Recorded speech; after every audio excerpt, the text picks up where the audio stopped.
a conversão significa mudança de atitude, mudança de atitude, de hábito. Para você mudar seus hábitos e suas atitudes, você precisa experimentar um verdadeiro arrependimento que é gerado por uma metanoia. Mas para isso, para essa metanoia surgir no meio da igreja, eu vou dizer para você, amado, o que é que eu vou dizer para você? Quer que quer ouvir? A Bíblia fala, Salmo 1, que os pecadores, os inimigos, eles não vão prevalecer na congregação dos santos.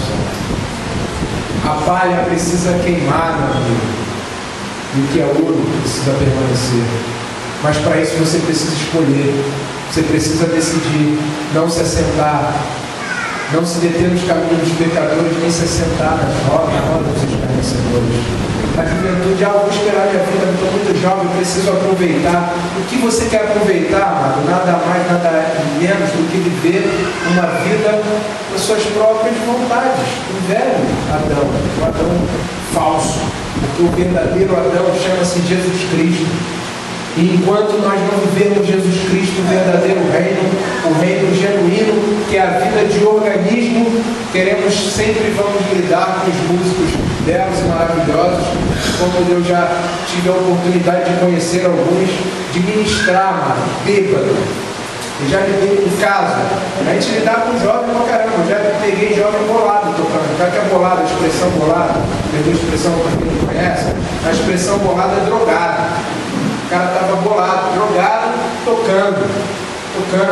Porque mais importa o pastor, para alguns pastores, para alguns donos de ministério, é que o cara chega ali e faça o papel dele, que é ser um tocador. Ele chega ali, toca e faz o papel dele. Eu posso chamar alguns músicos aqui e dar testemunho para vocês. Chama alguns dos irmãos para alguém e fala assim, cara, eu já conheci vários. Eu tive que pastorear uma situação de um músico, não sei, Deus tem. Eu não tenho, cara, não tenho. Já falei, essa é uma das minhas tristezas com Deus, que a música não me ama. Sei disso. A música ela não gosta de mim. Mas eu amo muito a música. E Deus coloca muito música no meu caminho. E eu tive um caso com outro, um músico.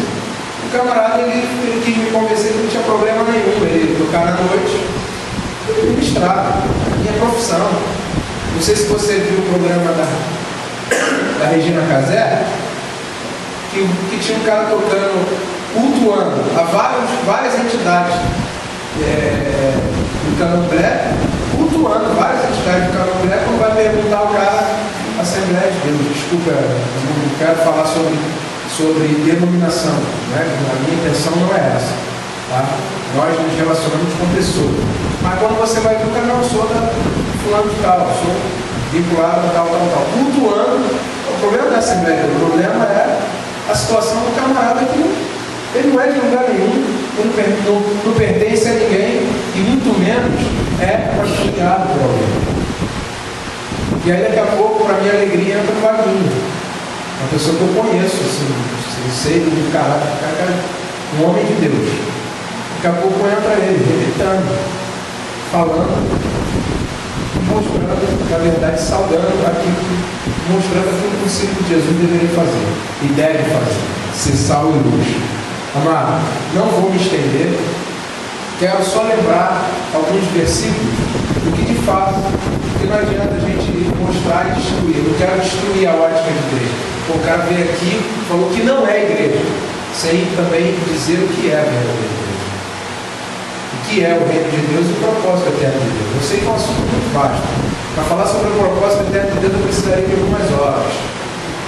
Não tem. Pode ficar tranquilo.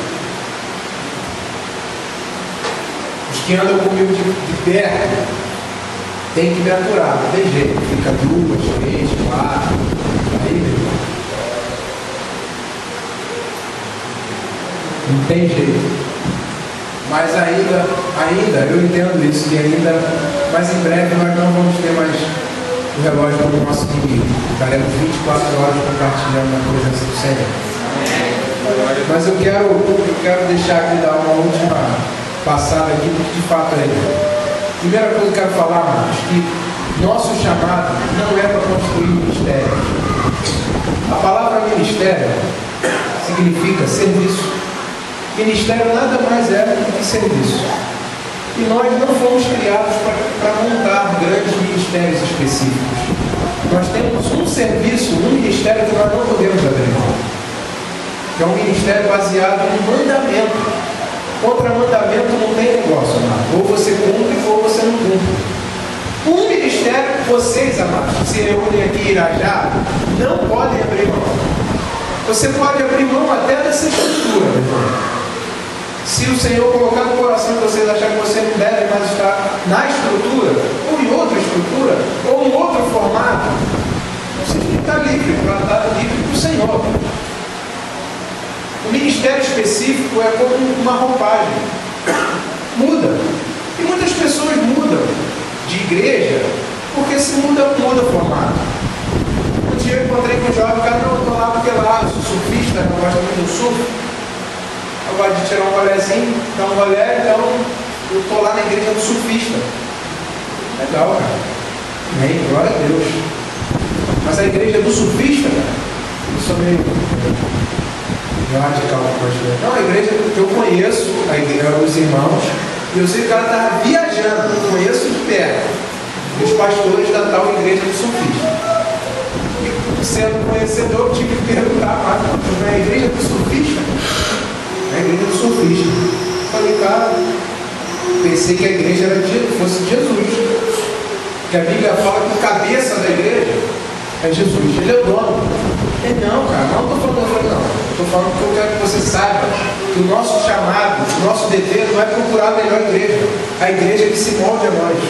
O Senhor não nos colocou esse objetivo. O Senhor não nos deu como objetivo procurar a melhor igreja. Deus nos colocou como princípio, como fundamento que nós podemos abrir mão, ser igreja. E aonde Ele nos colocar, nós devemos ser igreja. Aonde o Senhor nos estabelecer para servir como igreja, porque você é igreja, mas serve como igreja. O congregar faz parte do mandamento divino. E ali eu pude ministrar, cooperar com a visão daquele jovem amado. Eu falei, irmão, tira da tua mente, do teu coração, de que lá vai fluir por causa do teu estilo. O teu estilo deve ser o estilo de Cristo, meu amado. A tua roupagem é uma roupagem santa. O Senhor te chama para ser santo como Ele é santo. O Senhor te chama para ser da igreja do Senhor. O Senhor te chama para ser a igreja de Jesus. E aí cooperar onde você estiver, seja no surf, seja no skate, seja onde você estiver, que você seja santo e seja sal e luz e seja igreja. Deus não nos chamou para fazer igreja, montar a igreja. Deus nos chamou para sermos igreja. O objetivo da nossa vida, amado, não é sermos organizadores.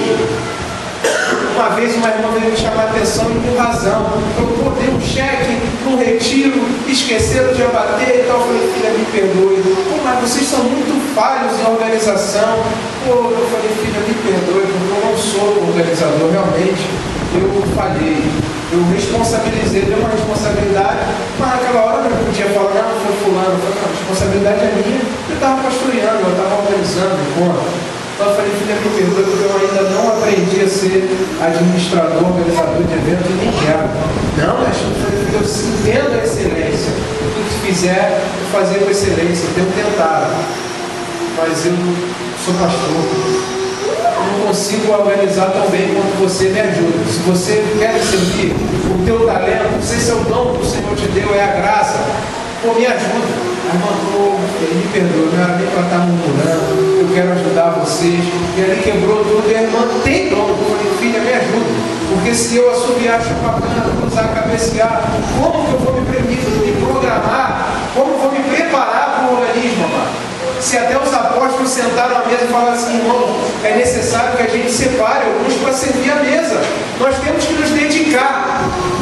A gente estava falando do organismo, é se dedicar aos santos, aos discípulos. A igreja, o que se levantou, nasceu 3.000, cara.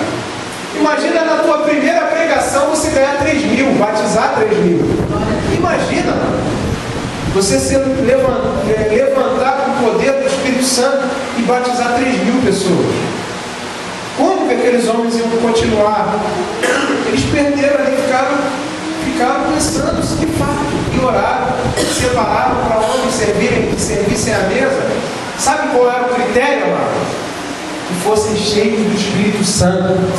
Qual o critério que você utiliza no meio da igreja para um irmão sentar na bateria, no violão, operar uma mesa, seja o mais simples do ministério?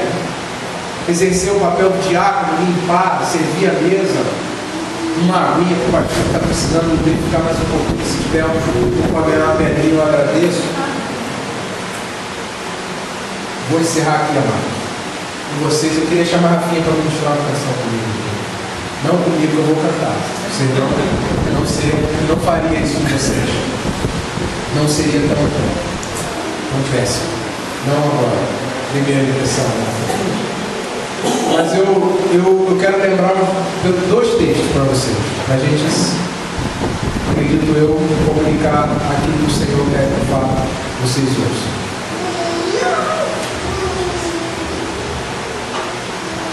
Mas, amados, existe um texto de Mateus 5, Sermão da Montanha, que o Senhor, ele ministrando aos discípulos, ele fala sobre perfeição.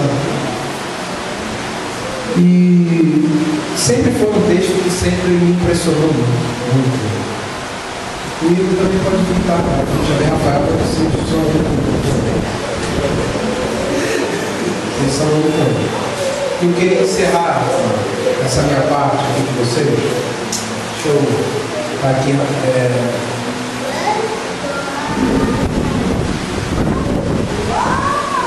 Já passei 4 minutos. Mas eu queria lembrar aqui 2 textos para encerrar com você, que de fato o Senhor nos comissionou a fazer. Amado, em nome de Jesus, da forma descontraída e jovem, a semente, a palavra, ela pode ser transmitida de várias formas. O formato, amado, pode mudar. O princípio de Deus é imutável. Vamos repetir isso em nome de Jesus? Fala comigo assim: o formato é mutável. Fala comigo. O princípio de Deus é imutável. Guarda isso no teu coração em nome de Jesus. A forma não é o mais importante, mas o princípio é o mais importante. O fundamento é Jesus Cristo. Não tem outro fundamento. Ele, amado, se alguém pregar outra coisa que não seja Jesus Cristo, o Senhor, se o frisar é Jesus Cristo Salvador, repreenda em nome de Jesus. Ele é Salvador, amado. Mas antes de ser Salvador, Ele é teu Senhor. Porque você só vai ser salvo porque Ele é Senhor da tua vida. O grande objetivo não é o céu. Porque se você chegar lá e tiver um céu sem Jesus Cristo, o que vai ser esse céu sem a graça, sem aquele pelo qual é digno, aquele que nos tirou, Ele nos arrancou do império das trevas e nos trouxe para o reino da sua maravilhosa luz. Não é uma luz qualquer, é maravilhosa luz, é a única luz. Se alguém pregar outra luz que não seja Jesus, se aparecer outro careca aqui falando Jesus Cristo sou eu, repreenda em nome de Jesus. Se aparecer outra pessoa aqui falando de dons e talentos, falando para você ser cheio de palavra, de conhecimento por si só, não receba. Porque mais importante do que conhecimento, mais importante do que levantar as mãos, é você ser o que você é em casa. É que você saiba que no relacionamento com a tua esposa, com o teu pai, com a tua mãe, no teu compromisso com o teu chefe, você é um discípulo de Jesus. Que você não se conforma com esse século. Como Paulo diz em Romanos capítulo 12: rogo-vos, pois, irmãos, misericórdia de nosso Senhor Jesus Cristo, que entregueis os vossos corpos como um sacrifício vivo,